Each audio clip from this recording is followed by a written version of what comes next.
So what do you buy someone when everything they want costs enough to take out a loan? It's not about spending the most money, but one trick I like to implement right out the bat is that whatever your budget is, be it 20 bucks or $200, if you're going to choose to buy something, it should be the most expensive version of that thing within your budget. For example, who buys themselves $50 socks, right? But who likes having $50 socks, right? When it comes to gifting for the photographers in your life, I always like to use my dad's approach at giving. I want it to be practical, useful, and still laying around in the next 10 years. My mom's always like, Juste dis-moi ce que tu veux, m'en aller te l'acheter. but honestly, that's not gifting. That's just using someone else's wallet to spend money. Look back at the gifts that you remember the most, the ones that you still use today, and take that approach to buying for someone, even if it's as seemingly expensive as photography. If you have a gift exchange for a photographer in your office or something, how are you going to go buy a GFX with a $30 limit? Instead, think of that little gadget, bracket, cable that will bring the most use to them within that $30. Maybe a name brand jerk stopper instead of whatever this is.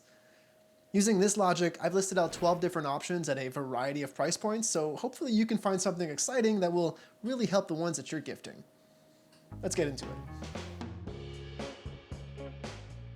it. So first, I know one thing that every photographer you've ever met struggles with, and that's finding inspiration. Or at least they have a constant desire to be inspired by something new. From 15 bucks to $250, you can find beautiful and timeless photo books at the local bookstore or whatever local warehouse that forces their employees to pee in a bottle. You've listened to me rave about Dan Winters, and he has a collection of really nice books that everyone can really find something to love. I also really enjoyed The Real Deal by Joe McNally, giving insight on what it's like to work a life as a photographer. If you're Canadian, you might also really like Joey L's new book on Ethiopia. It's a love story by, honestly, one of the greatest young photographers today, in my opinion. If you like nature and wildlife, definitely check out The Secret Life of Pandas by Amy Vitale. She's one of Nat Geo's greats. Just go to a bookstore, go in person, and feel out what's right to you, and I guarantee you that that book's going to be peeped at for years and years to come. Alright, books are a little boring. What about gear? You've seen me use a wide array of DIY scrims and reflectors, flags, and cookies. I do what I can to get it done, right? But one thing that's on my list is this Strobe Pro flag kit for shaping and directing light. Anything like it would work, but I do quite enjoy the larger size of these versus the Godox and newer alternatives that I'm seeing on Amazon. I've got a roll of tracing paper for when I need that big soft window look, but I don't feel like making a frame out of something like a clothing rack, attaching my tracing paper to it, and DIYing a janky way to attach it to a grip head if I want it on location. Maybe for my studio, but I'm face to face with clients on a constant basis. I want it to look good, and I want it to be sturdy enough to be carried around and back and forth to different shoots, not just break down on me. Anyway, if you know a tabletop photographer or anyone that works with reflective surfaces and flash photography, a good set of flags can go a really long way and will be used for many, many years. What about something to keep it all together? It doesn't take very long as a photographer to accumulate a ton of gear, and one thing that's essential in all our workflows is organization. From tool bags at Home Depot, a label maker from Amazon, or some color-coded cable ties, these gifts might not be the most exciting, but they will last forever. I was lucky enough to work with a soft-serve dessert restaurant a few weeks ago, and my awesome helper for the day left me a couple bongo ties by the end of it. I've heard of these from years and years ago, but I've always had spare bungee rope or Velcro and zip ties that they were just laying around that I never got around to getting some dedicated bongo ties for my photography. And wow, this like sticky little cable thing that binds to itself when you wrap it around a C-stand, it's just great. It really does make a difference with the little things. Can't recommend these enough. Sure, I'm always telling you guys to DIY yourself to greatness, but sometimes having something that's purpose-built for a situation is a nice to have. And whatever, this is about gifting, not necessarily splurging for yourself. Or sure, do that too, I don't care. At first, this is only going to reach you photographers that watch me consistently, but hopefully some of you will send this to your boyfriends, girlfriends, partners, family, extended family, and the generous friends in your circle. Whether you celebrate Hanukkah, Christmas, Black Friday, or whatever other consumerist holiday we share with our loved ones, I hope there's a couple new ideas for gifts in today's video that will inspire you and help you be a better gift giver, even if it's just buying yourself some stuff. I won't tell if you don't. I really love using these reinforced tool bags as catch-alls on my cart. I can carry my camera rig on my gimbal in it. It's a good, simple, no-fuss carry bag that I'm not worried is going to break anytime soon. It's very sturdy, it's reinforced on the sides, and you can kind of just use them to do a lot of different things. These here are a couple hard case examples I've kept for like an on-the-go food styling kit. an easy kind of like ready to go box whenever I'm shooting on location. And speaking of which, if the photographer in your life is a still life photographer like me, someone that works with shiny and reflective products, someone who works with food, consider building out a styling kit for them. We're always looking for ways to make our subject stand out or stand sideways.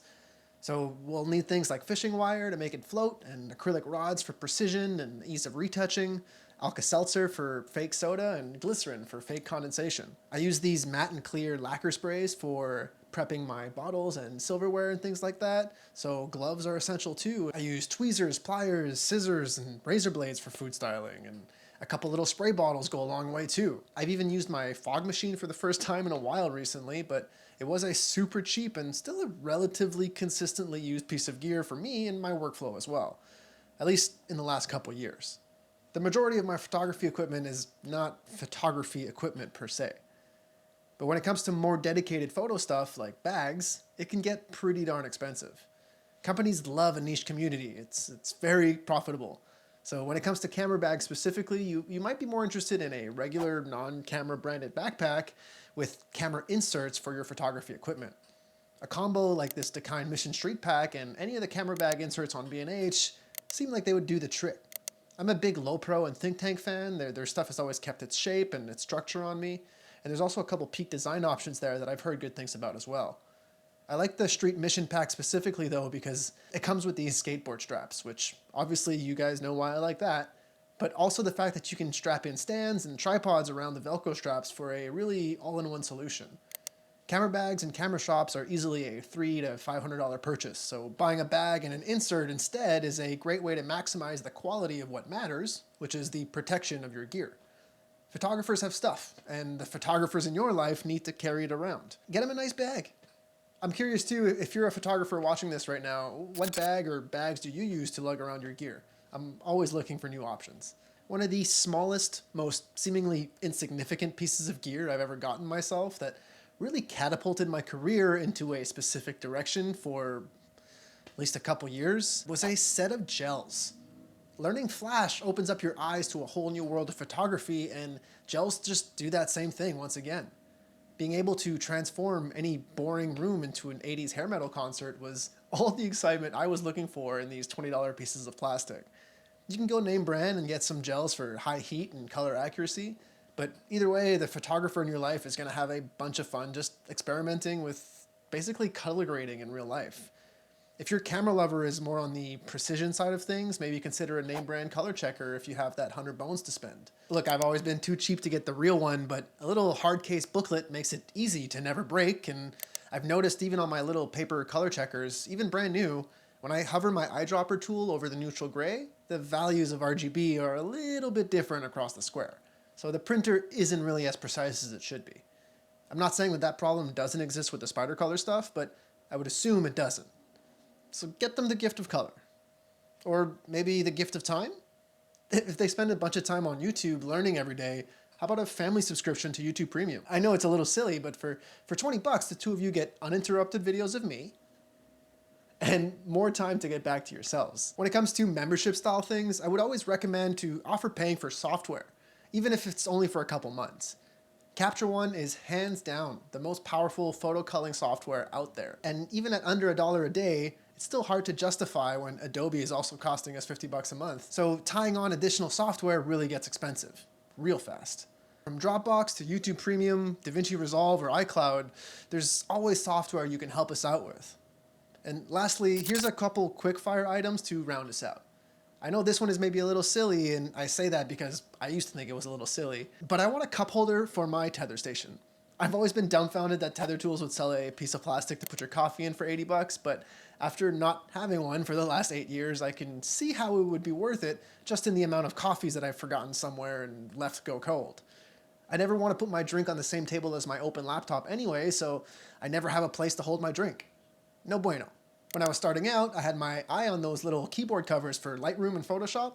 I tend to customize my keyboard shortcuts now, but these covers are great for keeping food and drink off your laptop and allow you to learn a new piece of software with some slight training wheels. I think they look pretty cool too. Grip heads and boom arms. I feel like I always have plenty of grip heads, and I swear I set up 2 things and I'm like, where did all my grip heads go?